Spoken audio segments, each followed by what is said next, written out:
हाय मित्रांनो, हॅलो, नमस्कार, श्री स्वामी समर्थ, जय गजानन माऊली. कशात आपण सगळे.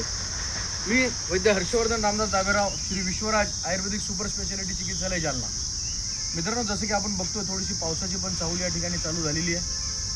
अर्थातच की काय की बाबा तुम्ही बघितलं असेल ग्रीष्मामध्ये देखील या ठिकाणी पाऊस पडतोय. मित्रांनो, त्याचीच पूर्वतयारी या बिया ज्या आहेत वृक्षारोपण करण्यासाठी म्हणून या ठिकाणी जे आहेत आपण या बिया कलेक्ट करतोय. तुम्ही बघितलं असेल अक्षरशः सुंदर असे याचे फार छोटे छोटे छान झाड रोप तयार होतील.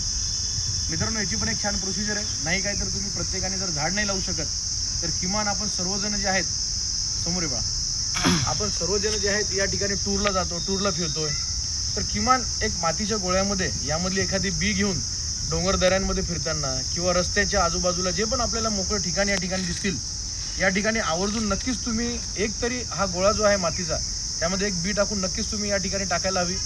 बाकी निसर्ग त्याची काळजी घेईल. जरी तुमच्याकडनं जर घेणे नाही झाली तर मात्र निसर्ग या ठिकाणी नक्कीच त्याची काळजी घेईल. बघा मित्रांनो, आडमाप जे आहे वृक्षतोड, त्याचबरोबर जे आहे की आपण बघतो की सगळीकडे काँक्रिटीकरण या ठिकाणी चालू आहे.